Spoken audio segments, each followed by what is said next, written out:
Et sur Europe 1, on en vient à l'expertise des éditorialistes d'Europe Soir avec vous, Nicolas Poincaré.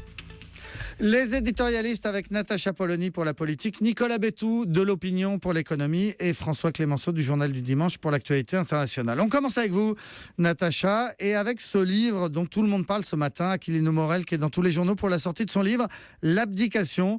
Alors certains ironisent et comparent avec Merci pour ce moment, le livre Vengeance de Valérie Trierweiler. Vous n'êtes pas d'accord? Vous pensez qu'il faut s'intéresser à ce livre?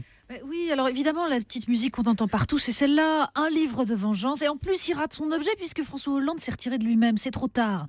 Et sans doute qu'il y a une part chez l'ancien conseiller de ressentiment, d'orgueil flétri. C'est une évidence. Mais souvenez-vous tout de même qu'il avait fait l'objet d'une campagne éclair et particulièrement violente de la part de Mediapart, que le président l'avait immédiatement lâché. Il avait alors d'ailleurs crié au complot, et il le fait encore, laissant entendre que le plus sûr moyen pour qui veut tuer son chien, c'est de le faire accuser par Mediapart d'avoir la rage. Mais on aurait tort d'en rester justement à ce niveau marigot. D'abord parce que la démarche d'Aquilino Morel est tout de même quand même moins indigne du point de vue de la politique que celle d'un président qui passe des heures à divulguer des secrets défense et des états d'âme à deux journalistes du Monde. Et puis surtout parce que l'histoire d'Aquilino Morel, c'est l'histoire des électeurs de gauche qui ont cru que François Hollande pouvait être autre chose que ce qu'il était. Expliquez-nous ça. Bien, Aquilino Morel, c'est, et personne ne le lui contestera, l'un des inspirateurs du fameux discours du Bourget, celui qui a transformé le capitaine de pédalo moqué à l'époque par Jean-Luc Mélenchon en impossible porte-drapeau de la tradition républicaine et des valeurs de gauche.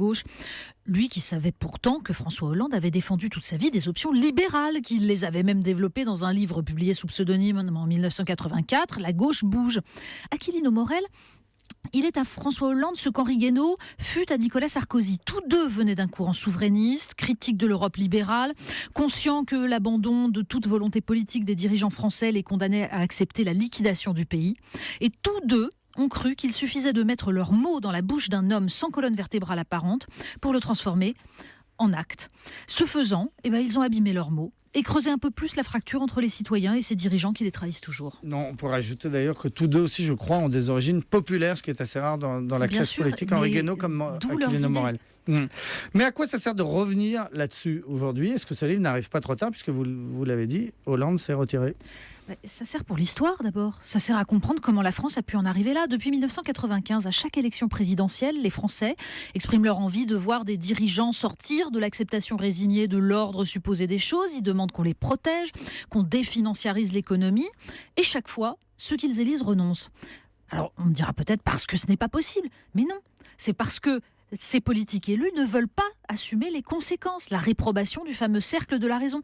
Et ce déni de démocratie est bien plus grave que les remous qui naîtraient peut-être en effet de l'application des volontés démocratiquement exprimées des Français. Alors arrêtons de parler de vengeance, parlons politique, démocratie et histoire de la gauche. Voilà, et Natacha, on lui soumettra vos réflexions à Aquilino Morel puisqu'il sera l'invité du Club de la Presse d'Europe 1 jeudi soir. En attendant, Nicolas Bétou, on parle de ce procès qui a eu lieu aujourd'hui à Dax et qui a vu se presser la foule des grands jours. On en parlait tout à l'heure dans le journal, un procès qui vraiment sortait de l'ordinaire. Et oui, puisqu'on jugeait un homme qui avait volé une chaise dans une agence bancaire. En réalité, il s'agissait pour lui d'alerter l'opinion publique sur la fraude et l'évasion fiscale dont se rendraient coupables les banques.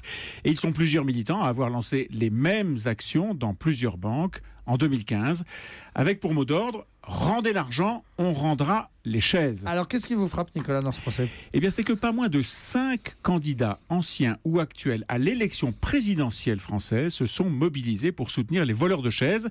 Je le rappelle, il ne s'agit pas de défendre un innocent broyé par la justice ou de réagir contre le recul des droits de la défense en cette période d'état d'urgence ou encore moins de lutter contre je ne sais quel crime odieux. Non, il fallait soutenir un militant qui, plutôt que de se servir de slogans ou de banderoles, comme d'habitude, préfère voler du matériel de bureau dans de petites succursales bancaires. Et bien sûr, comme il fait ça au nom de la dénonciation des banquiers qui sont forcément des salauds, eh bien cette action fait inévitablement de lui un héros, une sorte de Robin des Bois, je devrais dire de Robin des Chaises, un Arsène Lupin des bureaux paysagers. Bon, on rappelle qu'il a volé quand même que des chaises, et tout cela au nom de la lutte contre la fraude fiscale. Mais oui, bien entendu, et je ne songe absolument pas à justifier la fraude fiscale, quelle qu'elle soit. Mais vous imaginez ce qui peut se passer si chacun rassemble autour de lui une petite troupe pour se faire justice soi-même. Alors il faut une petite troupe, le collectif garantit l'impunité. Il faut aussi une bonne maîtrise de la communication. L'important, c'est le vocabulaire. On ne démolissait pas un McDo, on le démontait. On ne saccageait pas un champ de maïs transgénique, non, on le fauchait. Eh bien, on ne vole pas du matériel, on fauche des chaises. Et hop, la cause, même si elle est hors la loi, devient noble. Tout est affaire de communication. Mais à propos de communication, est-ce que tous ces hommes et femmes politiques qui se mobilisent pour le voleur de chaises ont conscience de l'effet produit sur monsieur et madame tout le monde? Je pense par exemple à Benoît Hamon, qui a une chance aujourd'hui de figurer à la prochaine élection présidentielle. Est-ce qu'il va mettre dans son programme le vol de chaises ou l'intimidation des salariés des agences bancaires, le détournement de je ne sais quelle marchandise pour se faire justice de façon expéditive sans passer par les juges, pour dénoncer en place publique celui ou ceux qu'il estimera, lui, coupable en fonction de ses principes à lui, de l'éthique de son courant politique.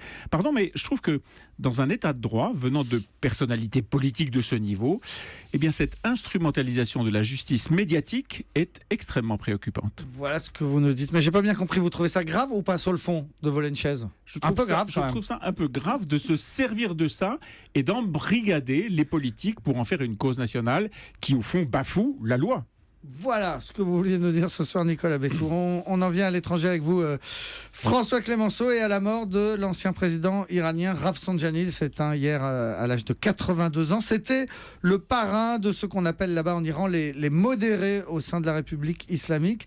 Un camp qui risque d'être fragilisé à l'approche d'échéances électorales. Oui, la mort de Rafsanjani, c'est en effet une grande perte pour les réformateurs iraniens. Malgré son grand âge, il était encore très actif en coulisses pour encourager le parti de ceux qu'il appelait lui-même les constructeurs, ceux qui accordent la priorité au développement économique de l'Iran, à sa prospérité, à l'ouverture sur le reste du monde, plutôt que de promouvoir la pureté de la révolution islamique et son exportation sur le plan stratégique. Ce n'est donc pas anodin si l'actuel président Rouhani s'est précipité à son chevet pour être le premier à se recueillir et à lui rendre hommage. Parce que Rouhani, c'est le véritable successeur de Rafsanjani, bien davantage que l'ancien président Khatami, qui se méfiait de Rafsanjani, de ses réseaux affairistes, de ses intrigues au sommet du pouvoir. Le mandat de Rouhani s'achève au mois de mai. Il n'est pas encore officiellement candidat à sa propre succession, mais tous les experts pensent qu'il va se représenter et qu'il pourrait même, logiquement, être réélu. Oui, sauf que le contexte reste très incertain. C'est exactement ça. Tout ça intervient alors que le dossier nucléaire iranien, l'accord passé avec les Russes et les Occidentaux en échange de la levée des sanctions, pourrait être brutalement remis en cause par la nouvelle administration de Donald Trump. On verra bien comment le président américain va s'y prendre. Il bénéficie du soutien d'un Congrès à majorité républicaine pour remettre en cause cet accord, mais il risque de se heurter à l'opposition des autres signataires de l'accord nucléaire, les Européens et surtout la Russie, avec laquelle, vous le savez, il veut pouvoir retrouver des relations de confiance. Deuxièmement, eh bien, les responsables militaires et diplomatiques américains et même ses partenaires israéliens expliqueront à Donald Trump qu'il vaut peut-être mieux faire vivre cet accord, même s'il n'est pas aussi musclé qu'il l'aurait souhaité, et que l'abroger risquerait de voir s'effondrer le camp des réformateurs. Pourquoi ? Parce qu'ils ont promis au peuple iranien, au guide suprême et aux élus, eh bien, que les États-Unis respecteraient la promesse. Et puis il y a la guerre en Syrie. Alors sur ce dossier-là, Rouhani n'est pas en première ligne, c'est plutôt le camp des durs qui est à la manœuvre avec le guide suprême, les gardiens de la révolution, le Hezbollah au Liban, mais on voit bien que la Russie et la Turquie sont en train progressivement de marginaliser l'Iran pour obtenir la tenue d'une négociation sur la transition politique en Syrie, une négociation entre le régime de Bachar el-Assad, protégé de l'Iran, et l'opposition soutenue par la Turquie. Rouhani sait que cette guerre n'est pas très populaire en fait dans son pays et que la majorité de la population souhaite avant tout renouer avec la prospérité, normaliser les relations avec les voisins, y compris d'ailleurs avec l'Arabie Saoudite, car les deux pays, vous le savez, sont aujourd'hui la cible de Daesh. Bref, l'héritier de Rafsanjani va devoir naviguer entre ces obstacles s'il veut aller au bout d'un deuxième mandat. Et c'est dans cette période-là qu'on pourrait voir s'éteindre l'actuel guide suprême, Khamenei, avec probablement à ce moment-là des turbulences sur la pérennité ou sur la nature même du régime de la République islamique. Attention, turbulence à venir, nous dit François Clémenceau du Journal du Dimanche, les éditorialistes d'Europe Soir, Nicolas Bétour de l'Opinion et Natacha Polony.